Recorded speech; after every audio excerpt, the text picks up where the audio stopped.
اب ایران تو آپ کو پتہ ہے کہ اگریوڈ ہے. اب جو اگریوڈ ہوتا ہے اس کا کچھ سٹینس بھی زیادہ بڑھ جاتا ہے. ابھی جو پیس ٹاکس ہوئی ہیں اور پیس ٹاکس میں جو اسٹریٹ آف ہرمز کا جو ایشو آیا، جب اس پہ یونائٹڈ نیشن کے جو کنونشن ہیں، لاز ہیں، ان سی کے حوالے سے اس میں جو ٹوٹل پٹی ہے وہ تو 24 نوٹیکل مائلز بنتی ہے، اور اس میں جو 12 نوٹیکل مائل جو ہے نا وہ ایران کا اپنا شیئر ہے. اگر ایران اگر اس کا کلیم کرتا ہے تو انٹرنیشنل بھی جو قوانین ہیں اس کی وہ خلاف ورزی نہیں کرتا، بلکہ وہ اس پیرامیٹر کے رہتے ہوئے اپنا حق تسلیم کر رہا ہے. اب چونکہ جو یہ ایم او یو ہوئے تھے، اب ایم او یو کیا ہوتا ہے؟ یہ ہوتا ہے کہ یادداشت ہوتی ہے. اب یادداشت کیا ہوتی ہے کہ اپنے فیوچر میں ہم نے جا کے ان چیزوں پہ ایگریمنٹ کرنے ایک انڈرسٹینڈنگ تھی کہ 60 دنوں کے اندر آپ چیزوں کو اب دیکھنا ایران ان لائنز کے اوپر آگے لے کے بڑھیں گے، اس کی تو نوبت ہی نہیں آئی. اب دیکھنا اس میں یہ تھا کہ ایک ایسا چارٹر پیش کیا جائے گا جس سے ایران چاہ رہا تھا. آپ نے سب سے پہلے کانفیڈنس بیئر کرنا تھا، ایران کے پیسے دینے تھے، نہ پیسے دیے، مین ایشو یہی ہے. کام کیا مین ایشو انہوں نے اپنے لیڈر کی تدفین کے چکر میں اس کو ہولڈ کیا، آپ نے جنگ شروع کر دی. ہاں جی، یہی پرابلم ہے نا. دیکھیں ایران تو یہی چاہ رہا تھا کہ وہ جو پازیٹیوٹی امریکہ شو کرے، اور پھر جس طرح ایم او یو کے بعد ٹرمپ صاحب کے بیانات آئے، اصل میں ان بیانات نے ان چیزوں کو وائلیٹ کیا. اب ان بیانات کے پیچھے ساری کا سارا جو مائنڈ سیٹ تھا وہ کس کا تھا؟ اسرائیلین کا. جیسے نثار صاحب نے بھی کہا کہ دیکھیے امریکہ میں اگر کوئی اسٹرانگسٹ لابی ہے اور جو اثر رسوخ ہے تو وہ اسرائیلیوں کا ہے، اور اسرائیل کی وہاں لابی بڑی اسٹرانگ ہے. اسرائیل کہاں چاہے گا کہ ان حالات میں جب ایران قطر پہ، بحرین پہ، یو اے پہ، کویت پہ، جہاں پر اڈے امریکہ کے اسٹرائک کرنے جا رہا ہے، ایسے تو پورے خلیج میں ایک جنگ پھیل جائے گی. اسرائیل تو پہلے ہی چاہتا ہے کہ ایران ان ممالک پر حملہ کرے اور سارے کے سارے ممالک مل کر پھر ایران پر حملہ کرے. وہ تو اپنی سازش میں ذوالفقار احمد کامیاب نظر آ رہا ہے. بالکل ٹھیک ہے برگیش صاحب، یہ سازش اسپائلرز کی سازش بھی تھی، لیکن سب سے بڑی بات یہ تھی کہ 14 نکات جو تھے وہ چیخ کے کہہ رہے تھے کہ ایک لفظ کہہ رہا تھا کہ ایران جیت گیا اور امریکہ ہار گیا. امریکہ کو یہ کسی طرح بھی ایکسیپٹیبل نہیں تھا کہ یہ جو تاثر پوری دنیا میں گیا ہے، اور اس کے بعد جس طرح ایک نئی طاقت کے طور پہ ایران ابھرا اور مڈل ایسٹ کے اندر سے ایک طرح امریکہ کی بالکل رخصتی ہو گئی. پریکٹیکلی اس کو سمجھ آ گئی کہ میں یہاں رک نہیں سکتا. تو میرا خیال ہے کہ وہ ساری چیزیں اس کا موجب بنی، اور سب سے بڑی بات جو ہے وہ سپریم کمانڈر جو ان کے شہید ہوئے ان کا جو جنازہ دیکھا، جو مناظر دیکھے، وہاں پہ جو نعرے دیکھے، جو جذبات دیکھے، تو مجھے لگتا ہے کہ یہ ساری چیزیں اس کی وجہ بنی، اس سارے دوبارہ کلیش کی. تو وہ ٹرمپ صاحب کو ہضم نہیں ہوئی چیزیں.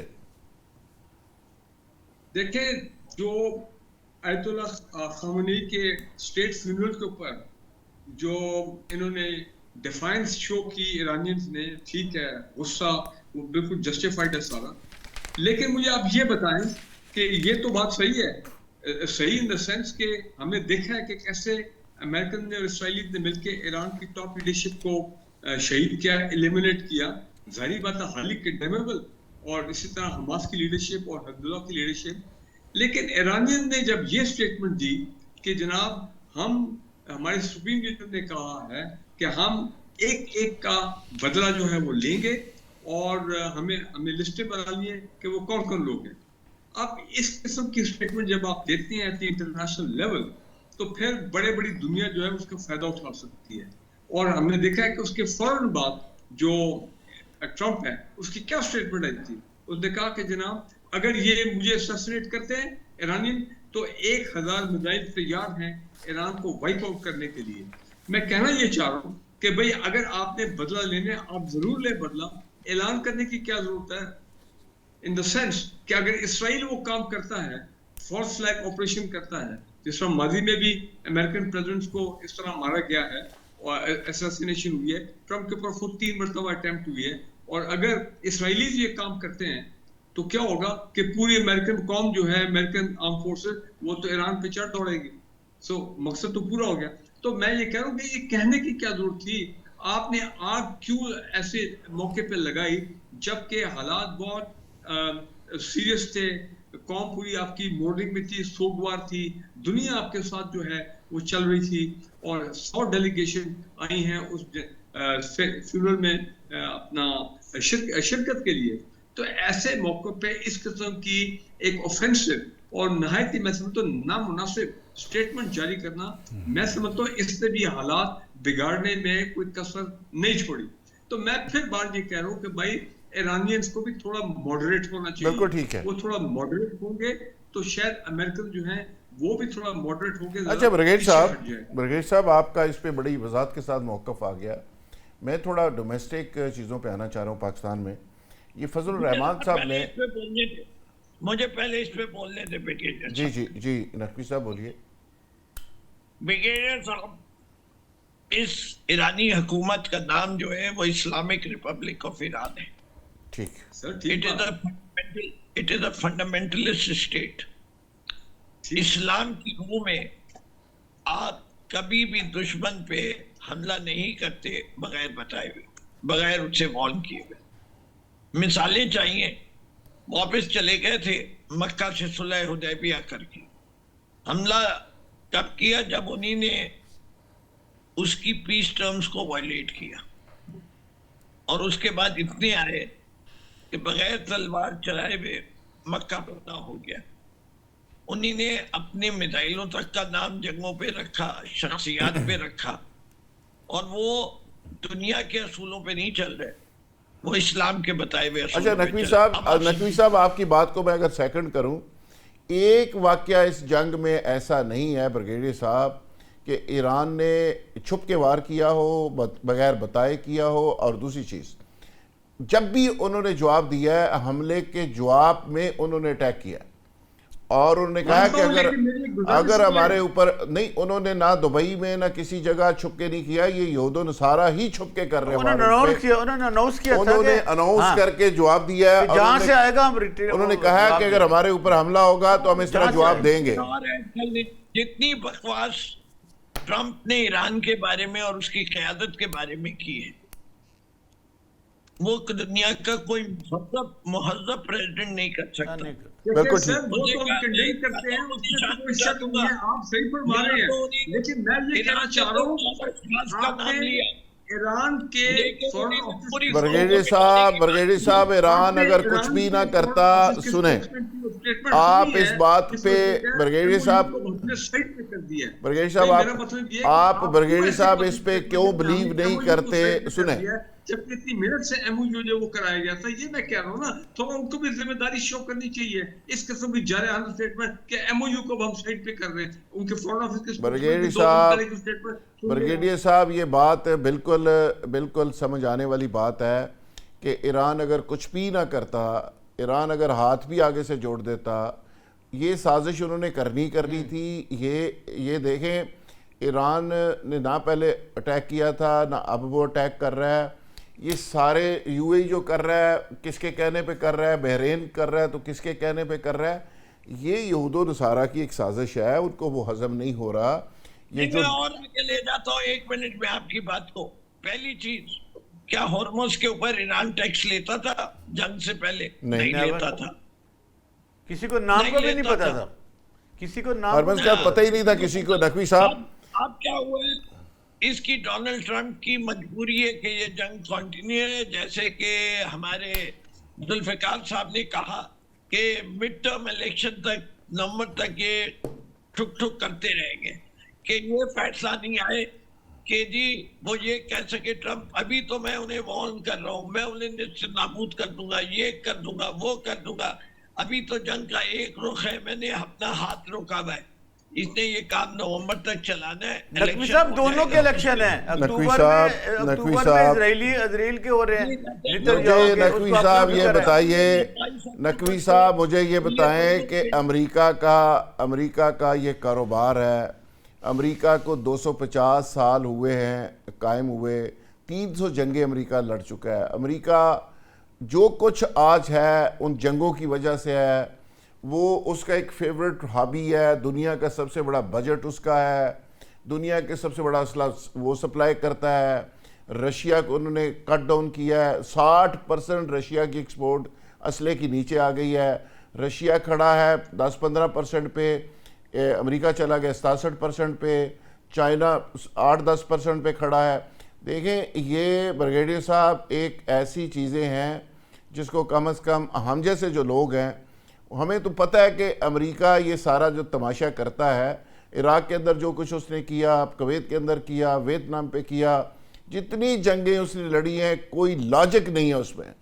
اور یہ اس لیے ہم اس بیس پہ کہیں کہ ایران اگر یہ نہ کرتا تو یہ نہ ہوتا، یہ ہونا ہی ہونا تھا. اگر 40 سال تک انتظار کرتا رہا نیتن یاہو ٹائپ ایک ذہنی مریض کہ ایک ایسا صدر مل جائے، تو وہ صدر آج ان کو دستیاب ہو گیا اور اس نے جو کرنا تھا کر دیا. اپنا بغیر بتائے ہوئے بھی مار دیتا تب بھی الزام ایران پہ آنا تھا. آپ ذرا اس پہ کمنٹ کریں جی عبداللہ ملک صاحب. دیکھیے ذوالفقار راز صاحب، یہ بڑی سطح ظریفی کی بات ہے، لیکن میں آپ کو پہلے ماضی میں لے کے جانا چاہوں گا کہ 2017 کے بعد جو واقعات ہوئے، اس کے بعد جس طرح مسلم نون کی قیادت نے چن کر ہماری مسلح فوج پر حملے کیے، خواجہ آصف صاحب نے، ہمارے جو اسپیکر ہیں انہوں نے بات کی، مریم نواز شریف صاحب نے بڑی بات کی، بذات خود نواز شریف صاحب نے کئی بار، جب آپ کو یاد ہوگا کہ جنرل باجوہ صاحب کے خلاف بڑی سخت زبان ہے. آپ فضل الرحمان صاحب کے ایشو پہ بات کر رہے ہیں. میں اسی کی بات کرنا چاہ رہا ہوں. دیکھیے مولانا فضل الرحمان صاحب نے جو باتیں کی ہیں، اب آپ کے خیال میں جو نون لیگ کرتی رہی اس کی وجہ سے کی ہے انہوں نے؟ بالکل. دیکھیں نا ایک بیانیہ آلریڈی، سیاستدانوں کا یہ وتیرہ ہے، جب بھی ان پر مشکل وقت آتا ہے تو وہ فوج کو کوسنا شروع کر دیتے ہیں، پھر کہتے ہیں کہ فوج کا عمل درخت کہ نئی سیاست میں کوئی ہے نہیں، یہ کہاں سے آ گئے ہیں. تو مولانا فضل الرحمان صاحب نے بھی اسی ریت پہ چلتے ہوئے یہ باتیں کی ہیں، لیکن وہ تھوڑا سا سخت ایک لب و لہجہ استعمال کر گئے ہیں. وہ بجائے ایک قیادت پہ تو کر سکتے تھے، لیکن انہوں نے ٹوٹیلٹی میں پورے کے پورے انسٹیٹیوشن کو، دیکھیے یہ فوج ہماری فوج ہے، یہ ادارے ہمارے ادارے ہیں، یہ بچے جو شہید ہوتے ہیں ہمارے بچے ہیں. اس کا کسی سیاست کے ساتھ، کسی فوج کبھی بھی کسی ایک سیاسی جماعت کی نہیں ہوتی، یہ پورے ملک کی فوج ہوتی ہے.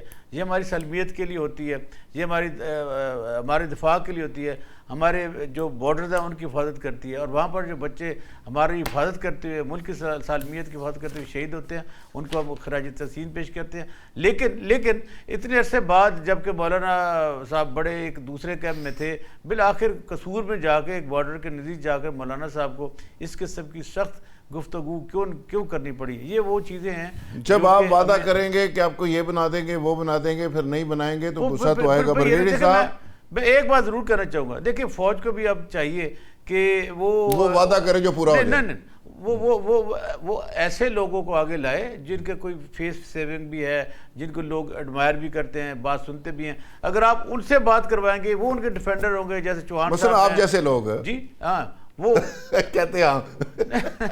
دیکھیں جب چوہان صاحب ہیں یا دوسرے لوگ ہیں، باقی واڈا صاحب بھی میں کہوں گا کہ یہ کریڈیبل لوگ نہیں ہیں.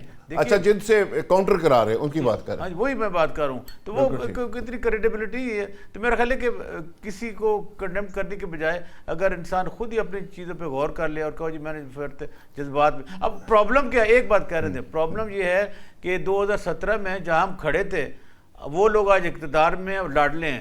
کل یہ نہ ہو کہ آج ہم مولانا فضل الرحمان کو کنڈیم کریں، کل وہ پریزیڈنٹ بنے ہوں تو ہم کہاں کھڑے ہوں گے. لہٰذا ہمیں اپنے بھی کریڈیبلٹی مشکوک نظر آتی ہے کہ جب ہم ایک چیز کو یہ ہوا ہے ماضی میں، ہاں ماضی میں ہوا ہے، تو لہٰذا ہم کس بیانیے کو سپورٹ کریں، کس بیانیے کو کنڈیم کریں اور کس بیانیے کے ساتھ کھڑے ہوں. یہ بڑی ایک عجیب سی بات ہے. تو ہم اپنے دوستوں سے بھی کہنا چاہیں گے کہ بریجنگ ضرور کریں، لیکن لوگوں کی پہچان بھی کریں، قصیدہ کاروں سے بچیں اور ان لوگوں پہ رلائے کریں جو واقعی محب الوطن ہیں، اپنی مسلح افواج سے پیار کرتے ہیں. چیمہ صاحب یہ کیوں روایت بن گئی ہے کہ ہم اپنی ساری ناکامیاں فوج کے اوپر ڈال دیتے ہیں، فوج کے ادارے کو کوستے ہیں. اب بات چلتی چلتی یہاں تک پہنچ گئی ہے کہ شہداء کو ہم کہہ رہے ہیں کہ پیسوں کے لیے لڑتے ہیں، پیسوں کے لیے مرتے ہیں جا کے. تو فضل الرحمان صاحب کے بیٹے کو اگر 2-4 کروڑ روپیہ دیا جائے تو وہ بارڈر پہ رات سردی میں جا کے لڑ سکتے ہیں. دیکھیے یہ بدقسمتی سے روایت یہ بھی بن گئی ہے کہ قومی لیڈر جو ہیں ان کی تذلیل کی جائے، ان کی کردار کشی کی جائے. دیکھیں بات یہ ہے کہ شہداء کے خون سے کوئی غداری نہیں کر سکتا. شہداء کے خون جو ہے وہ ہماری سب سے بڑا ہمارا سرمایہ. ٹھیک.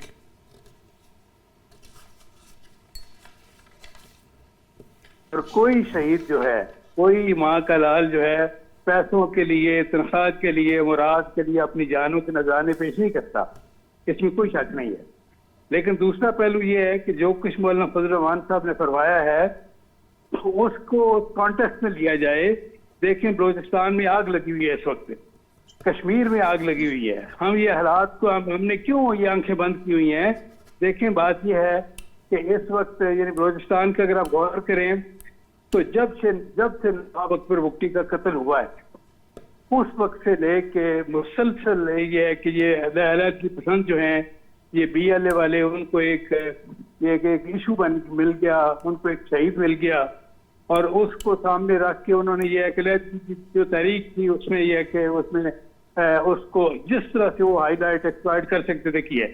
ہندوستان کی بھرپور مدد ان کو حاصل ہے, لیکن ہم نے وہاں زخموں پہ مرہم رکھنے کی کتنی کوشش کی ہے. میں آپ کو صرف ایک مثال دیتا ہوں, اس سے آپ کو اندازہ ہو جائے گا سر کہ نواب اکبر بگٹی کا پوتا نواب شہزاد بگٹی اس دفعہ 2024 کی الیکشن میں کینڈیڈیٹ تھا, جو کہ میاں شہباز شریف کی کیبنٹ میں بھی شامل تھا پی ڈی ایم کی گورنمنٹ جب تھی. تو میاں شہباز شریف صاحب سے میں نے خود کہا, مجھے یاد ہے رانا ثناء اللہ صاحب کی موجودگی میں نے کہا جی نواب شہزاد بگٹی کے مقابلے میں مسلم لیگ نون کو بندہ کھڑا نہیں کرنا چاہیے. تو میاں صاحب کو اس وقت شاید اندازہ نہیں تھا کہ کون ہم نے کس کو کھڑا کیا ہے. اس کے بعد یہ موجودہ جو وزیر اعلیٰ ہے بلوچستان کے, انہوں نے اپنے کسی بندے کو وہاں سے ٹکٹ دلوا دیا, کھڑا کر دیا, ٹھیک ہے, اس کو جتوا دیا, جس کے ووٹ چند سو تھے, سب سے کم ووٹ تھے. نواب شہزاد بگٹی جس کے ووٹ سب سے زیادہ تھے اس کو ہروا کے چند سو ووٹوں والے کو لا کے اسمبلی میں بٹھا دیا گیا. اب یہ بتائیں کہ یہ ہم اس طرح زخموں پہ مرہم رکھ رہے ہیں, اس طرح یہ کیا میسج جائے گا پورے بلوچستان میں؟ جب تک دیکھیں عوام کے جو صحیح منتخب نمائندے ہیں آپ ان سے بات نہیں کریں گے. نواب شہزاد بگٹی سے بات کی جائے, اختر مینگل سے بات کی جائے, ڈاکٹر مالک سے بات کی جائے, دیکھیں بات یہ کہ یہ جو اشرف صاحب ہے ان سے بات کی جائے, اور ہدایت اللہ صاحب دیکھیں گوادر کے جو منتخب نمائندے تھے ان سے بات کی جائے, مولانا فضل الرحمان اور جواز اسلامی کے امیر ان سے بات کی جائے, معاملات کو مفاہمت کے ذریعے حل کیا جائے. اسی طرح کشمیر میں جو آگ لگی ہوئی ہے دیکھیں اس سے ہمارا کیس بڑا کمزور ہو رہا ہے. ہندوستان کو یہ کہنے کا موقع ملے, ہندوستان جس نے ظلم و بربریت کی انتہا کی ہوئی ہے مقبوضہ کشمیر میں, لیکن اس کو اب کہنے کا موقع مل رہا ہے جی کہ آزاد کشمیر کے لوگ پاکستان سے خوش نہیں ہیں.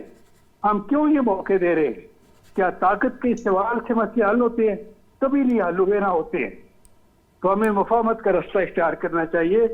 یہ جو آگ لگی ہوئی ہے جس سے ہندوستان بھرپور فائدہ اٹھانے کی کوشش کر رہا ہے, ہمیں دشمن کو یہ موقع نہیں دینا چاہیے. بالکل ٹھیک ہے. ناظرین یہاں لیں گے ایک بریک, اور بریک سے جب واپس آئیں گے تو ایشو کو کنٹینیو کریں گے. Stay with us.